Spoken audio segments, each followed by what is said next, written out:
Hello. Hello. हा. हा, तेजस्विनी चव्हाण साताऱ्याहून बोलता का? हो, बोलतेय. जय शिवराय ताई. जय शिवराय, बोला ना. मी आपण कुठून बोलताय? संतोष मुळे पाटील, शिवबा संघटना संपर्क प्रमुख, जालन्याहून बोलतो ताई. हा, बोला ना. ताई, फोन करण्याचं कारण असं की तुम्ही मराठ्याच्या आणि जरांगे पाटलाच्या विरोधातच बाईट देता, त्यामुळं फोन केला. असं का करता तुम्ही? मराठ्यांच्या मराठा समाजाच्या आणि जरांगे पाटलाच्या माझा नंबर विरोधातच कोणी बाईट दिला आहेत. तुम्हाला? माझा नंबर कोणी दिला तुम्हाला? अहो, आम्ही मराठा बांधव आहोत. नंबर शोधून काढण्यासाठी याच्यासाठी आम्हाला वेळ नाही लागत. होय का? हा, आपण म्हणजे तुम्ही पण मराठाच आहेत, त्याच्यामुळे तुम्हाला पण वेळ नाही लागत हे करण्यासाठी. तर त्यामुळे म्हणलं असं बाईट देऊन म्हणजे चांगल्या गोष्टी नाही आहेत त्या कुठली जरांगे बाईट पाटील. दिली? आता जरांगे पाटलाला शिवतीर्थावरती आम्ही सभा घेऊन देणार नाही, ती बाईट ऐकली. त्याच्यानंतर मराठा समाजाला कुणबीतून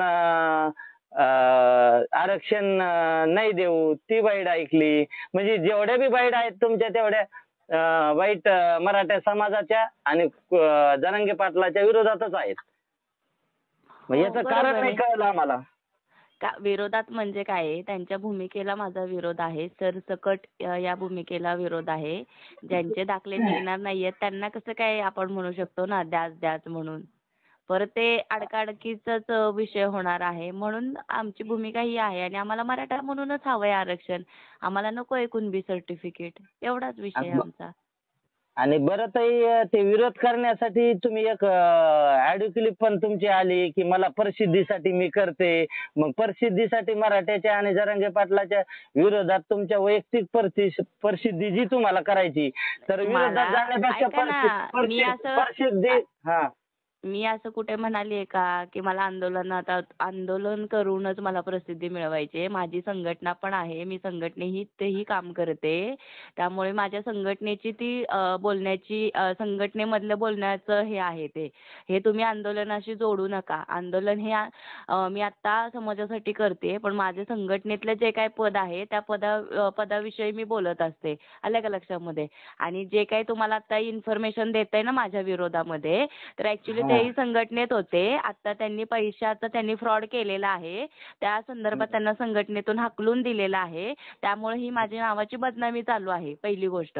आणि ह्या असल्या फालतू गोष्टींवरती दादा मी लक्ष देत नाही आणि तुम्ही पण देऊ नका. कारण काय ह्या किरकोळ गोष्टी आहेत.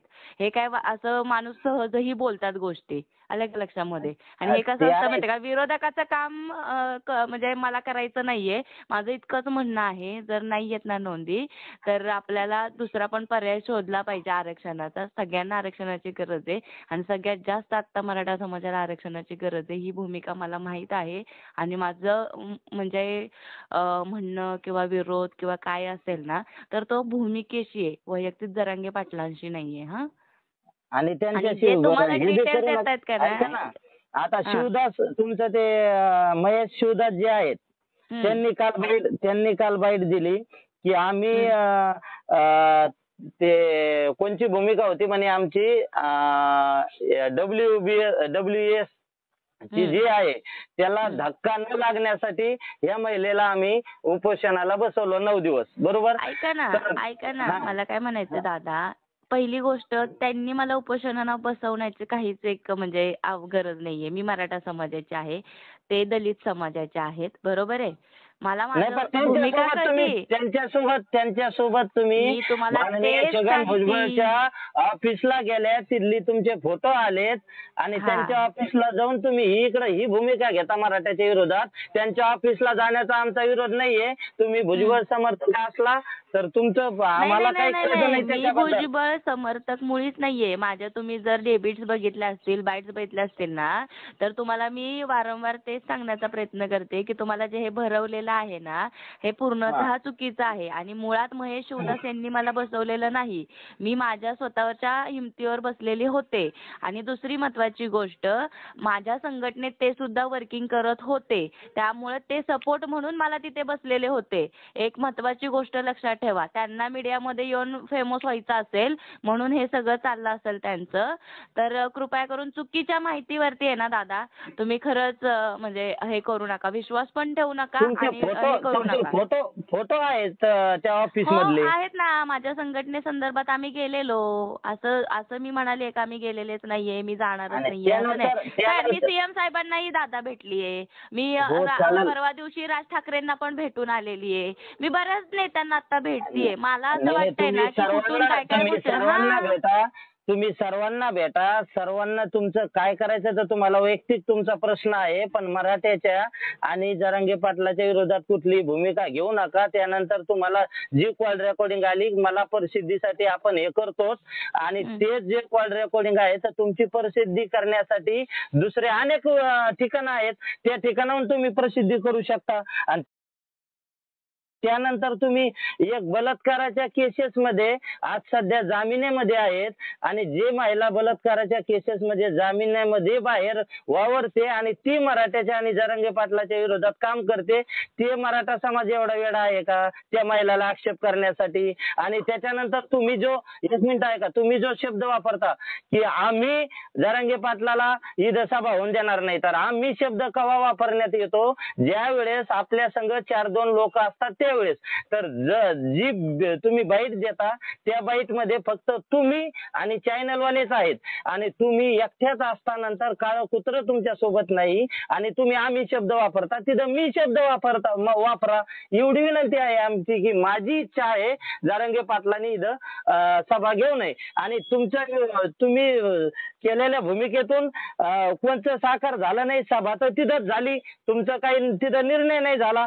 त्याच्यानंतर तुम्ही त्या बलात्काराच्या केसेस मध्ये जी महिला आहे तो आरोपी जो आहे नवम शेख तुमच्या सोबतचा, तो नवम शेख आणि तुम्ही या महिलेवर अत्याचार केले त्या आणि तिच्यावर तो बलात्काराची केस आहे, तिचा व्हिडिओ काढून तुम्ही तिच्या घरी जाऊन तिला धमक्या दिल्या. 11/12/2022 ला तिच्या घरी जाऊन तुम्ही धमकी दिली की तू जर त्या आरोपीला फोन केला आणि जर कोणाला सांगितलं तुझ्यावर बलात्कार झाला तर तुझ्यावर आम्ही तो व्हिडिओ फॉरवर्ड करू. आणि ऑगस्ट 2022 ला तुम्ही 1,96,000 बजाज फायनान्स करून त्या बाईला लोन काढून दिलं आणि ते तुम्हीच घेतलं. त्याच्यानंतर सातारा पोलीस स्टेशन मध्ये त्या बाईना त्रासाला कंटाळून तुमच्यावर त्या बाईना कितीला हे बघा तुम्हाला सांगतो, त्या बाईना तुमच्यावर 28/3/2023 ला 4:28 तुम्हाला गुन्हा दाखल केला त्या बाईने. त्याच्यानंतर गुन्हा दाखल केल्यानंतर 26/4/2023 ला 10:46 तुम्हाला जामिनीवर तुम्ही बाहेर आला. तर मग त्या जामिनीवर बाहेर येऊन तुम्ही जर मराठा समाजाच्या विरोधात काम करत असला तर तुमचं हे बरोबर नाहीये असं माझं म्हणणं आहे. याच्यावर तुमचं काय म्हणणं आहे सांगा. आता ही सगळी माहिती तुम्हाला कोणी दिली दादा? आता ती माहिती कोणी देऊ, माहिती खोटी आहे का हे मला सांगा तुम्ही. तुम्हाला मी विचारलं सांगा की ही माहिती तुम्हाला, आता तुम्ही एवढं बोललात ना, तर ही माहिती तुम्हाला कोणी दिली हे सांगा मला. आता तुम्हाला सांगतो, सप्टेंबर 2023 ला तिच्या घरी जाऊन तिच्यावर बलात्कार करून व्हिडिओ तयार करून तिच्या गुगल पेहून तुम्ही 2 लाख रुपये ट्रान्सफर करून घेऊन 1.5 लाख रुपये रोख रक्कम घेतली आणि तिला कंप्लीट 4 महिने धमक्या दिल्या त्या महिलेला. ती महिला मुस्लिम धर्माची आहे आणि तुमच्या सोबतचा जो माणूस आहे तो पण मुस्लिमचा आहे आणि जो तुमचा साथीदार परत मुस्लिमचाच आहे, बलात्कार करणारा मुस्लिमचा आहे. आणि एवढं सारं प्रकरण करून तुम्ही परत मराठ्याच्या विरोधात जर भूमिका घेत असला तर तुमचं हे चुकीचं आहे. इथून पुढे असं करू नका. मराठ्याच्या विरोधात, जरांगे पाटलाच्या विरोधात कोणती भूमिका घेऊ नका. आम्ही त्या चॅनलला पण सांगणार की येऊन जाऊन ते चॅनल तुम्हाला पुढे आणतं आणि बाईट देतं आणि चुकीच्या बाईट देऊन काय निष्पन्न होणार तुम्हाला? तुम्हाला प्रसिद्ध व्हायला अनेक साधनं आहेत, बाकीचे प्रत्येक साधनं आहेत की तिथून तुम्ही प्रसिद्ध होऊ शकता. पण ही भूमिका मांडून प्रसिद्ध होण्याचा प्रयत्न करू नका अशी तुम्हाला कळकळीची माझी विनंती आहे. बर ठीक आहे, झालं. मला फक्त माझ्या प्रश्नाचं उत्तर द्या की हे तुम्हाला सांगितलं कोणी? आता ते सांगणं गरजेचं नाही ना ताई, तुम्हाला नाही सांगून गरजेचं आहे ना. आता तुम्ही एवढं ह्यानी मला फोन केलाय ना, तर मला सांगणं पण गरजेचं आहे की हे सगळं. हो हो काढते की. चुकीचं थोडे तुम्हाला सांगितलं. तुम्ही आता जे सगळं बोललात का नाही, तर ते आता फक्त मला सांगा तुम्हाला हे सगळं सांगितलं कोणी? एवढ्याच प्रश्नाचं दादा उत्तर द्या माझ्या. मग ताई मी तुम्हाला तुम्हाला जे सगळं तुम्ही बाकीचं नका बोलू दादा. मी तुम्हाला काय विचारलंय तेवढाच प्रश्नाचं उत्तर कोणी? सातारा हा बोला. सातारा शहर पोलीस स्टेशन मध्ये ऑनलाईन FR आहे तुमचा 376 420 323 506 आणि 34च्या अंतर्गत तुमच्यावर गुन्हा दाखल झालेला आहे. ह्यो ऑनलाईन गुन्हा तुम्हाला हे दाखल डिटेल्स झाल्यानंतर कोणी तुम्हाला ऑनलाईन ह्यो झालेलं तुमच्या नाहीये. ऐका ना पहिली ऑनलाईन FR माझ्याकडे आहे. तुम्हाला व्हॉट्सअपला टाकू का मी? आता फक्त एक गोष्ट लक्षात ठेवा. तुम्ही मगाशी ज्या व्यक्तीचं नाव घेतलं ना, हा हा त्या व्यक्तीचा जो काही इतिहास आहे ना, आता जशी माझं काढलं तुम्ही म्हणताय त्या पद्धतीनं, तर फक्त जरा तुम्ही त्या व्यक्तीचा इतिहास काढा आणि त्याच्यानंतर तुम्ही मला बोला. हा. आणि आता लिगल काय कायदा आहे ना, त्या पद्धतीने ऍक्शन घेणारच आहे मी त्या व्यक्तीवरती. आणि जे आता त्या व्यक्तीचं ऐकून मला कॉल करतायत ना, त्यांनाही लिगल बरोबर पद्धतीनं उत्तर मिळणार आहे दादा. आले का लक्षामध्ये?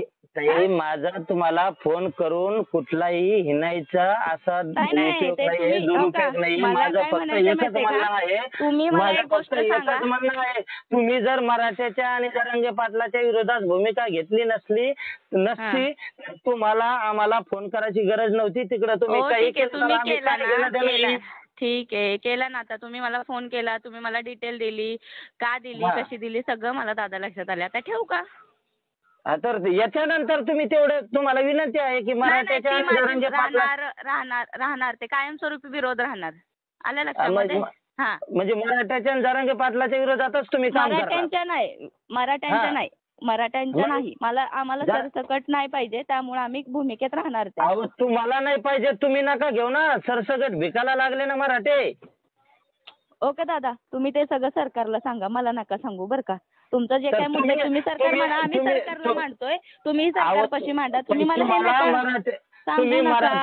तुम्ही ताई मराठ्याची भूमिका मांडण्याची पात्रता नाही तुमची. तुम्ही बलात्काराच्या केसेस मध्ये जामीनवर हिंडणारे माणसं आणि तुम्ही आमच्या बाजू मानणार का? त्या महिलेला, गरीब महिलेला अत्याचार करून तिला त्रास दिला आणि मराठ्याच्या भावना सरकारपाशी मांडू लागल्या. त्याच महिलेला न्याय दिला असता तर एका महिलेला तुम्हाला. तर मंडळी, सर्वप्रथम आम्ही या कॉल रेकॉर्डिंगची पुष्टी करत नाही आहोत आणि ही कॉल रेकॉर्डिंग समाज माध्यमांमध्ये सोशल मीडियावरती प्रचंड व्हायरल होती आहे. तर तेजस्विनीताई एक संघटना चालवत असतात. त्यांची एक संघटना आहे आणि त्या पार्श्वभूमीवर काही आरोप त्यांच्यावरती करण्यात आलेले आहेत आणि त्या आरोपांना त्यांनी खोडून टाकलेलं आहे. त्यांनी उत्तरं देखील दिलेली आहेत. तर मंडळी, हे सगळं प्रकरण काय आहे? हे प्रकरण आहे तेजस्विनीताई यांचा एक मुलाखत काही दिवसांपूर्वी प्रसिद्ध झालेली होती. त्या मुलाखतीमध्ये त्यांनी स्पष्टपणे असं सांगितलेलं होतं की आम्हाला सरसकट आरक्षण पाहिजे नाही, आम्हाला सरसकट आरक्षण नको आहे. सरसकट या शब्दावरून मनोज जरांगे पाटील यांचं महाराष्ट्रभरात तसेच महाराष्ट्रात आरक्षणाचा लढा हा तीव्र त्यांनी केलेला होता आणि त्याच दरम्यान असंख्य विविध नेत्यांच्या मुलाखती प्रसिद्ध झाल्या, ज्यामध्ये त्या नेत्यांनी किंवा त्या कार्यकर्त्यांनी असं म्हटलेलं होतं की सरसकट आरक्षण हे नको आहे. मग त्यामध्ये नारायण राणे तसेच राणे फॅमिलींमधनं देखील ही प्रतिक्रिया आपल्याला ऐकायला बघायला मिळालेली होती. त्यांचं देखील म्हणणं होतं की सरसकट आरक्षण हे नको आहे. त्याचं कारण असं त्यांनी त्यावेळेस सांगितलेलं होतं की सरसकट आरक्षण जर दिलं तर मराठा हे नावच इतिहासातून मिटून जाईल, अशी त्यांनी त्यावेळेस भूमिका घेतलेली होती. परंतु यावरती ज्या नेत्यांनी किंवा ज्या लोकांनी अशा पद्धतीच्या भूमिका घेतल्या, त्या भूमिकेला विरोध मराठा समाजाकडनं बघायला मिळाला. तसाच विरोध या कथित किंवा ऑडिओमधनं आपल्याला ऐकायला मिळतो आहे. तर मराठा समाजाच्या भावना ह्या तीव्र आहेत. मराठा समाजाला आरक्षण हे हवंच आहे, परंतु काही मंडळींना ते सरसकट आरक्षण मिळावं या मागणीच्या ते विरोधात आहेत आणि त्यातूनच मग ह्या सगळ्या गोष्टींना आता चर्चा सुरू झालेल्या आहेत. तर मंडळी, अशा पद्धतीचं हे सगळं प्रकरण आहे आणि त्यातच आता मनोज जरांगे पाटील यांनी सरकारला निर्वाणीचा इशारा दिलेला आहे. मंडळी, मध्यंतरी मनोज जरांगे पाटील यांच्या मुंबई येथील होणाऱ्या उपोषणासाठी संपूर्ण महाराष्ट्रभरातून आता समाज एकवटायला सुरुवात झालेली आहे. तो समाज आता मुंबईच्या दिशेने 20 तारखेला प्रस्थान करणार आहे. तर त्या दरम्यानच मनोज जरांगे पाटील यांच्या समवेत असणाऱ्या मराठा समाजाच्या काही लोकांना, काही मंडळींना पोलिसांकडनं, प्रशासनाकडनं नोटिसी बजावण्यात आल्या. त्यावरती देखील प्रचंड घमासान बघायला मिळालं. मनोज जरांगे पाटील यांच्या आंदोलनामध्ये सहभागी होणाऱ्या लोकांच्यासाठी नोटिसा बजावण्यात आल्या. त्यांच्या ट्रॅक्टर घेऊन जाण्यावरती हा मुद्दा कळीचा बनलेला होता. त्या मंडळींनी, त्या समाजबांधवांनी कुणाच्याही आंदोलनासाठी ट्रॅक्टर देऊ नये, ट्रॅक्टरचा उपयोग हा शेतीसाठीच करण्यात यावा असं देखील प्रशासनाकडनं सांगण्यात आलं. आंदोलनासाठी कुणी ट्रॅक्टर मागत असेल तर देऊ नये असं देखील सांगण्यात आलं. आणि या सगळ्या पार्श्वभूमीवर आता 20 जानेवारीला मनोज जरांगे पाटील हे अंतरवाली सराटी येथून प्रस्थान करणार आहेत आणि त्यांच्या समवेत करोडोच्या संख्येने मराठा समाज असेल अशी आशा व्यक्त केली जाते. त्याच पार्श्वभूमीवर या सगळ्या गोष्टींच्या बद्दल मुंबईला जाण्याचा मार्ग, तसेच मुंबईमध्ये जाऊन कशा कशा पद्धतीच्या घटना घडणार आहेत याचा काही आढावा या व्हिडिओच्या माध्यमातून आपण घेण्याचा प्रयत्न करणार आहोत. आंतरवालीहून सकाळी 9 वाजता 20 जानेवारीला आपण मुंबईकडे कूच करतोय. सगळे महाराष्ट्रातल्या घराघरातल्या मराठ्यांनी यात सहभागी व्हायचंय. त्यासाठी आंतरवालीतून 20 जानेवारीला सकाळी 9 वाजता निघणार. शहागड मार्गे गेवराई म्हणजे बीड जिल्ह्यात आपण प्रवेश करतो जालना जिल्ह्यातून. पाडळशिंगी मार्गे मादळमुई, तांदळा, मातोरी, खरवंडी मार्गे म्हणजे आपण बीड जिल्ह्याच्या हद्दीतून नगर जिल्ह्याच्या हद्दीत जातोय आपण. पाथर्डी, तिसगाव, करंजी घाट मार्गे अहमदनगर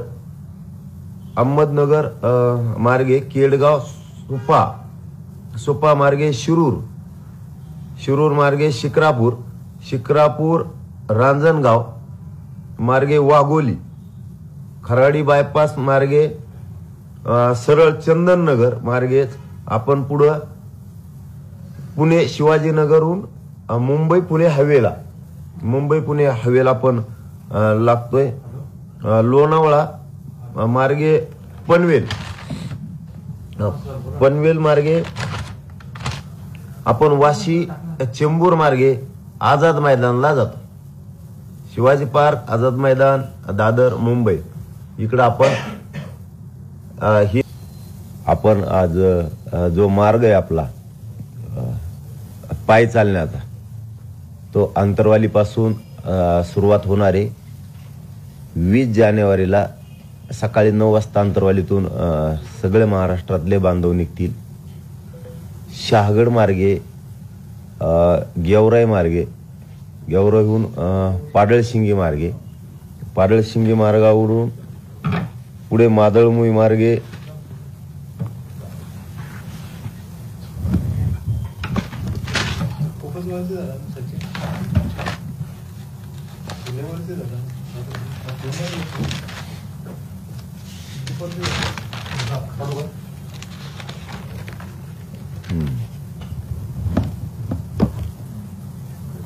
तांदळा, मातोरी मार्गे खरवंडी म्हणजे नगर जिल्हा मार्गे, पाथर्डी मार्गे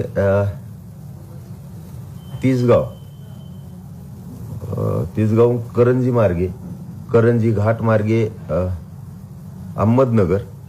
अहमदनगरहून केडगाव मार्गे, सुपा, शिरूर, शिक्रापूर मार्गे रांजणगाव, वाघोली मार्गे, खराडी बायपासून चंदननगर मार्गे शिवाजीनगरहून पुणे मुंबई हवे मार्गे, लोणावळा, पनवेल,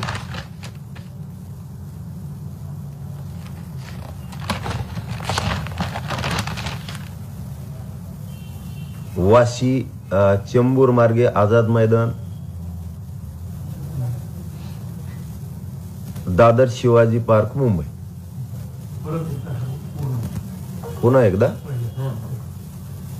आंतरवाली आपला जो रूट आहे आंतरवाली ते मुंबई पायी जाण्याचा महाराष्ट्रातल्या सगळ्या मराठा बांधवांना विशेष करून सांगतो, या मार्गे आपली पायी दिंडी जी आहे जाणार आहे, तिला नाव देतोय आपण पायी दिंडी जाणार आहे.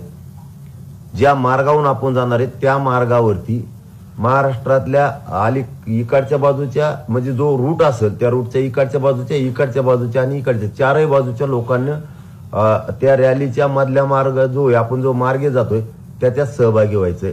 आपला मार्ग असा आहे, पुन्हा एकदा सांगतो, मुंबईला जाण्यासाठी मराठे मुंग्यासारखे बाहेर पडतील. मनोज जरांगे पाटील यांची घोषणा. मराठ्यांच्या मुलांना आरक्षण मिळवून देण्यासाठी या पिढीलाच संधी आहे. आमचा नाईलाज आहे, पण नसताना आपल्या पश्चात आपल्या लेकरांचे हाल होऊ नये म्हणून 20 तारखेला सगळ्यांनी अंतरवाली सराटीतून पायी मुंबईला निघायचं आहे आणि आरक्षण मिळाल्याशिवाय मागे परतायचं नाही आहे, असं मराठा आरक्षक आंदोलन मनोज जरांगे पाटील यांनी म्हटलं आहे. बघूया काय म्हणतात मनोज जरांगे पाटील. मराठ्यांनी आपल्या मुलांच्या भविष्यासाठी घरी बसू नये. 20 तारखेपासून सगळ्यांनी अंतरवाली सराटीतून पायी निघायचं आहे. मुंबईला जाण्यासाठी मराठे मुंग्यांसारखे बाहेर पडणार आहेत आणि सरकारने गोळ्या घातल्या तरी आम्ही मागे हटणार नाही, असं मनोज जरांगे पाटील यांनी म्हटलेलं आहे.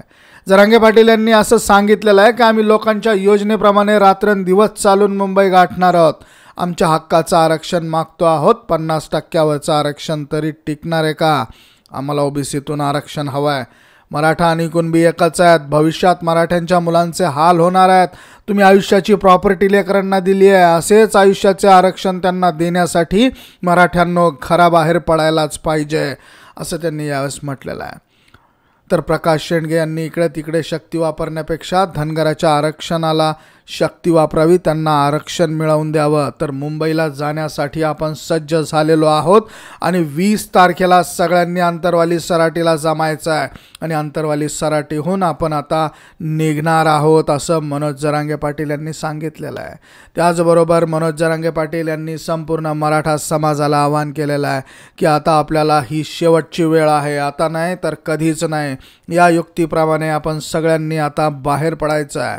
मुंबई येथे गाठून आपल्याला आरक्षण मिळवायचं आहे. आरक्षणाचा हा शेवटचा लढा आहे. अंतरवाली सराटीतून पायी निघायचं आहे. मुंबईला जाण्यासाठी मराठ्यांनी मुंग्यांसारखं घराच्या बाहेर पडायचं आहे. सरकारने गोळ्या घातल्या तरी आपण मागे हटणार नाही, असं मराठा आंदोलक मनोज जरांगे पाटील यांनी आज स्पष्ट केलेलं आहे. आम्ही लोकांच्या योजनेप्रमाणे रात्रंदिवस चालणार आहोत, मुंबई गाठणार आहोत. आमच्या हक्काचं आरक्षण आम्ही मागतो आहोत. 50% आरक्षण तरी टिकणार आहे का? आम्हाला ओबीसीतून आरक्षण पाहिजे. मराठा आणि कुणबी एकच आहेत. भविष्यात मराठ्यांच्या मुलांचे हाल होणार आहेत.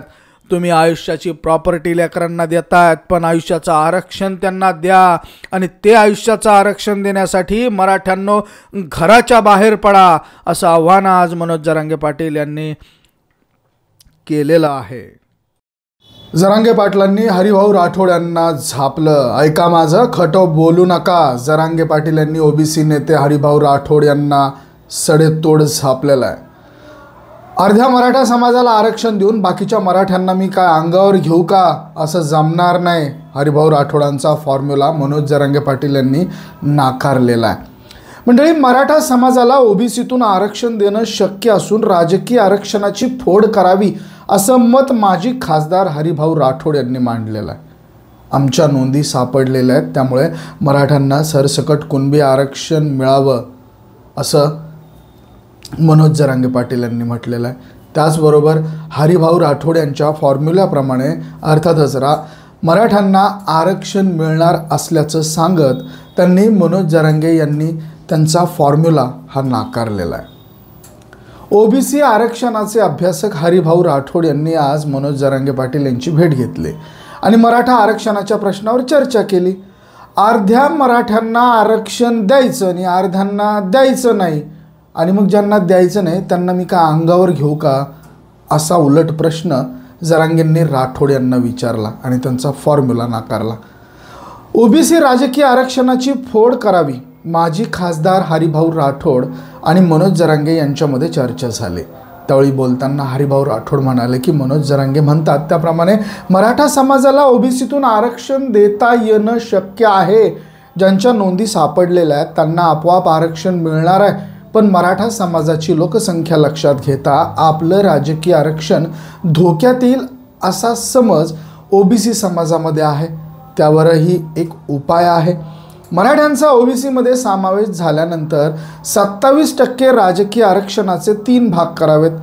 9% आरक्षण हे भटक्या जाती जमातींसाठी, 9% आरक्षण हे 12 बलुतेदारांसाठी आणि 9% आरक्षण हे मराठा समाजासाठी। आणि असं जर का ठेवलं तर कोणताही वाद होणार नाही। मराठा समाज ओबीसीमध्ये आल्यास आपण एकत्रितपणे सरकारी नोकऱ्यातील बढतीमध्ये आरक्षणासाठी लढू, असं हरिभाऊ राठोड म्हणाले। सध्या फक्त अनुसूचित जाती आणि जमातींसाठी बढत्यांमध्ये आरक्षणाची तरतूद आहे, त्यामुळे येत्या काळात ओबीसींसाठी हे आरक्षण मिळावं अशी मागणी त्यांनी केलेली आहे।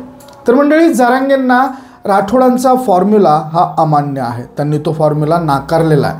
हरिभाऊ राठोड यांनी जो फॉर्म्युला समोर ठेवला आहे तो जरांगे पाटील यांना अमान्य असल्याचं त्यांनी सांगितलेलं आहे आणि यानुसार फक्त अर्ध्याच मराठा समाजाला आरक्षण मिळणार असं ते म्हणाल्यात आणि आमच्या लोकसंख्येच्या तुलनेत आरक्षण घेणार असल्याचं ते यावेळेस म्हणालेलं आहेत। ते म्हणाले की मराठा समाजावर आतापर्यंत अन्याय झालेला आहे। ओबीसी आणि मराठा समाज हे एकच असून त्यांना त्यांचा लाभ मिळावा ही गावागावातील ओबीसी बांधवांची इच्छा आहे। मराठा आणि ओबीसी समाज हा एकमेकांच्या सुखात आणि दुःखात कायम सामील झालेला असतो। आतापर्यंत 54 लाख कुणबी नोंदी सापडल्यानंतरही काही ओबीसी नेते त्याला विरोध करतात कारण ते राजकारण करत आहेत, असं मनोज जरांगे पाटील यांनी सांगितलं। मराठ्यांना आरक्षण शक्य आहे असा राठोडांचा दावा आहे। तर मनोज जरांगे पाटील यांनी मराठा समाजाच्या आरक्षणासाठी राज्य सरकारला 20 जानेवारीपर्यंतची मुदत दिलेली आहे, परंतु मराठा समाजाला 10 जानेवारीपर्यंतच आरक्षण देता येईल असा दावा माजी खासदार हरिभाऊ राठोड यांनी केलेला होता। ते म्हणाले होते की इम्पिरिकल डेटा आलेला आहे, त्याच्या आधारावरती 57% आरक्षण हे घेता येत आहे आणि त्यामुळे ओबीसी आरक्षणाला धक्का लागणार नाही।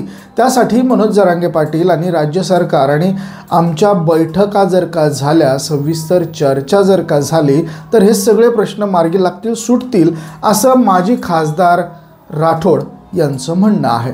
परंतु हा फॉर्म्युला जरांगे पाटील यांनी नाकारलेला आहे। हरिभाऊ राठोडांचा आरक्षणासंदर्भातील फॉर्म्युला जरांगे पाटील यांनी नाकारलेला आहे। हरिभाऊ राठोडांचा आरक्षणाच्या संदर्भातील फॉर्म्युला जरांगे पाटलांनी नाकारला आहे। आमच्या नोंदी सापडल्या आहेत, त्यामुळे मराठ्यांना सरसकट कुणबी आरक्षण मिळावं असं मनोज जरांगे पाटील यांनी ठामपणे सांगितलं आहे। हरिभाऊ राठोड यांच्या फॉर्म्युलाप्रमाणे अर्ध्याच मराठ्यांना आरक्षण मिळणार असल्याचं मनोज जरांगे पाटील यांनी सांगितलं आणि त्यांचा फॉर्म्युला मनोज जरांगेंनी नाकारलेला आहे। ओबीसी आरक्षणाचे अभ्यासक हरिभाऊ राठोड यांनी आज मनोज जरांगे पाटील यांची भेट घेतली आणि मराठा आरक्षणाच्या प्रश्नावर चर्चा केली। अर्ध्या मराठ्यांना आरक्षण द्यायचं आणि बाकीच्यांना मी का अंगावर घेऊ का असा उलट प्रश्न हरिभाऊ राठोड यांना त्यांनी यावेळेस विचारला आणि हा प्रश्न विचारताना हा फॉर्म्युला त्यांनी नाकारलेला आहे। ओबीसी राजकीय आरक्षणाची फोड करावी असं माजी खासदार हरिभाऊ राठोड आणि मनोज जरांगे पाटील यांच्यात चर्चेचा विषय ठरलेला होता। त्यावेळी बोलताना हरिभाऊ राठोड म्हणाले होते की मनोज जरांगे पाटील म्हणतात त्याप्रमाणे मराठा समाजाला ओबीसीमधून आरक्षण देता येणं शक्य आहे। ज्यांच्या नोंदी सापडलेल्या आहेत त्यांना आपोआप आरक्षण मिळणार आहे, पण मराठा समाजाची लोकसंख्या लक्षात जर का घेतली तर आपलं राजकीय आरक्षण धोक्यात येईल असा समज ओबीसी समाजामध्ये आहे आणि त्यावर एक उपाय आहे। मराठ्यांचा ओबीसीमध्ये समावेश झाल्यानंतर 27% राजकीय आरक्षणाचे 3 भाग करावेत। 9% आरक्षण हे भटक्या जाती जमातींसाठी ठेवावं, 9% आरक्षण हे 12 बलुतेदारांसाठी ठेवावं आणि 9% आरक्षण हे मराठा समाजासाठी ठेवावं असा फॉर्म्युला राठोड यांनी समोर ठेवला। त्यावर मराठा समाज ओबीसीमध्ये आल्यास आपण एकत्रितपणे सरकारी नोकऱ्यांमधील बढतीसाठी आणि आरक्षणासाठी लढू असं हरिभाऊ राठोड म्हणाले। सध्या फक्त अनुसूचित जाती आणि जमातींसाठी बढत्यांमध्ये आरक्षणाची तरतूद असल्याचं त्यांनी यावेळी स्पष्ट केलं। त्यामुळे येत्या काळात ओबीसींसाठी देखील हे आरक्षण मिळावं अशी मागणी त्यांनी लावून धरली. हरिभाऊ राठोड यांचा फॉर्म्युला मान्य नसल्याचं जरांगे पाटील यांनी सांगितलंय. ते म्हणालेत की लोकसंख्येप्रमाणे आरक्षण घेणार, आधी मराठ्यांना ओबीसीत घ्या, आरक्षणाबाबत राजकारण करू नका, आमच्या लेकरांचं मरण इथं आहे, आमचा प्रश्न हा दिवसेंदिवस ज्वलंत होत चाललेला आहे, राजकीय फायद्यासाठी मराठ्यांच्या नोंदी सापडूनही त्यांना आरक्षण मिळणार नाही असं जर काही नेते करत असतील तर ते योग्य नाही आहे. मराठा आरक्षणाचा विषय हा दिवसेंदिवस प्रखर होत चाललेला आहे, तो आज ज्वलंत असा मुद्दा बनलेला आहे आणि असं मत यावेळेस मनोज जरांगे पाटील यांनी व्यक्त केला. त्यांनी यावेळेस हरिभाऊ राठोड यांचा फॉर्म्युला नाकारला. ते म्हटले की हा फॉर्म्युल्याने फक्त अर्ध्याच मराठा समाजाला आरक्षण भेटेल, अर्ध्यांना मी काय अंगावर घेऊ का असं त्यांनी विचारलं. तर यावेळेस जरांगे पाटील यांनी मागण्यांची प्रत दिली आणि याबाबत आपण एकत्रितपणे लढा द्यायला हवा असं त्यांनी यावेळेस त्यांना सांगितलं. आधी मराठ्यांना ओबीसीत घ्या, आरक्षणाबाबत राजकारण करू नका, आमच्या लेकरांचं मरण जवळ येतं आहे, आमचा प्रश्न हा दिवसेंदिवस अत्यंत ज्वलंत होत चाललेला आहे, राजकीय फायद्यांसाठी मराठ्यांच्या नोंदी सापडूनही त्या दाबल्या जातात, आरक्षण मिळणार नाही असं जर कोणी नेते म्हणत असतील तर ते योग्य नाही आहे. हरिभाऊ राठोड यांनी मागणीपत्र जरांगेंना दिलं आहे.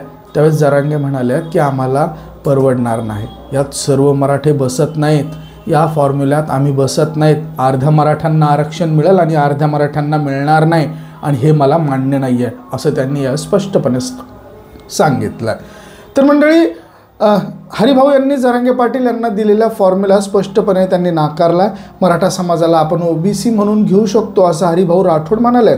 ज्या ज्या सवलती ओबीसींना मिळतात त्या त्या मराठ्यांना द्यायला हव्यात आणि ज्या ज्या सवलती मराठ्यांना मिळतात त्या त्या सवलती ओबीसींना मिळायला हव्यात असं देखील मत राठोड यांनी यावेळेस व्यक्त केलेलं आहे. या मुद्द्यासाठी आपण एकत्रितपणे लढा द्यायला पाहिजे असं राठोड यांनी यावेळेस म्हटलं.